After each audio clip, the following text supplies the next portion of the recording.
గోమిత్ర police మరియు కొన్ని గోశాలకు సంబంధించినటువంటి గో ప్రతినిధులు, అదేవిధంగా సాధు పొంగులు, అదేవిధంగా ఎలాగైతే మన భారతదేశంలో గోవు తల్లిగా పూజిస్తాం అటువంటి తల్లులైనటువంటి తల్లులు కూడా వచ్చి ఈవేళ మా యొక్క విశాఖపట్నం, అదేవిధంగా విశాఖపట్నం ఏదైనా అనకాపల్లి, ఈ యొక్క అనంతపురం జిల్లాలు ఉన్నాయో దాన్ని కలుపుకుని విజయనగరం జిల్లా, వీటిల్లో ఎక్కువగా అక్రమంగా గో రవాణా జరగడంతో తబేలాలు కూడా ఎక్కువగా పంపించేస్తున్నారు. ఇది ఈ జిల్లాల మీద ఉండడం వలన ఎక్కువగా ఏదైతే ఆవులు చంపడానికి ఈ రోడ్డు మీద వెళ్తుంది.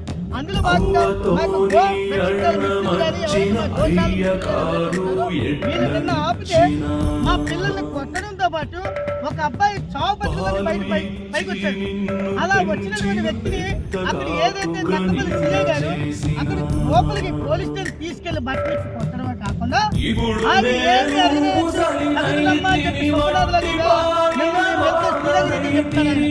కాబట్టి ఎక్కడ అన్యాయం జరిగింది, ఎవరు అన్యాయం చేస్తున్నారు, వాళ్ళు వాళ్ళు జైల్లో పెట్టుకున్నా ఆవులు ఆపే వాళ్ళు జైల్లో పెట్టి ఒకసారి ఆ సిఐకి మేము తెలియజేస్తున్నాం.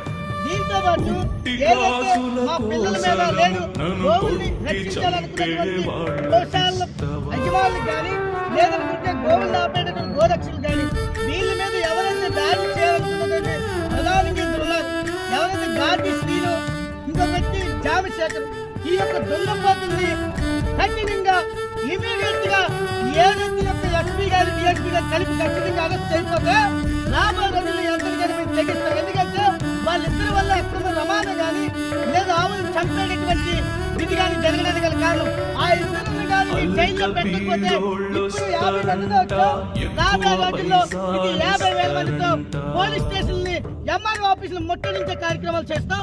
తర్వాత ఏం జరిగినా బాధ్యత పోలీసు వారికి మరియు ఎంఆర్ఓ గారిని ఖచ్చితంగా హెచ్చరిస్తున్నాం. కాబట్టి ప్రభుత్వం కొత్తగా మారింది. ప్రభుత్వానికి మేము విన్నవిస్తున్న స్వామీజీల తరఫున గోవులకి ఏమైతే రక్షణగా కానీ గోవులకు మేత కానీ ఇవి ఏ చట్టాలు మా యొక్క గోశాలను నడిపేటటువంటి రావాల్సినటువంటి రాయితీలో చట్టాలు ఏవో అవి ఇవ్వమని మహాప్రభు మేము మీరే సమక్షంగా అడుగుతాం. మీరే మిమ్మల్ని మీ డబ్బులు ఇవ్వమని అడగట్లేదు, మీ ఆస్తులు అడగట్లేదు. గోశాల 5 ఎకరాల స్థలం గవర్నమెంట్ స్థలం ఇవ్వమని చెప్పి రూల్ ఉంది. ఆవులకి దానం ఇవ్వడం కోసం నెలకి ఎంతో ఇవ్వాలని చెప్పి ఒక సంఖ్య ఉంది. దయచేసి ఇవి మీరు పాటిస్తారని మాకు నమ్మకం, ఎందుకంటే మీకు ఓట్లేసి గెలిపించుకున్నాం కాబట్టి దయచేసి మీరు పాటించండి. ఆ జామశేఖర్ అనేటటువంటి పోరంబోకుని, అదేవిధంగా కాడిశ్రీ అనేటటువంటి పోరంబోకుని ఇమీడియట్ గా అరెస్ట్ చేయకపోతే వాళ్ళ ఇంట్లో మీద అవసరం మేము దాడి చేస్తాం.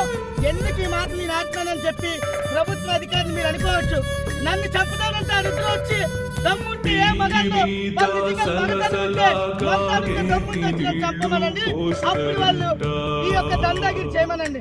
ఏటింత ఘోరంగా ప్రతి టోల్ గేట్ విగ్రహాలు మంచిగా దందా చేస్తారా? సినిమాల్లో చూసేవాళ్ళండి, ఇంత ఘోరమా? రియల్ గా చూసాను రాత్రి రిపోర్ట్ అండి. కాబట్టి సహకరించి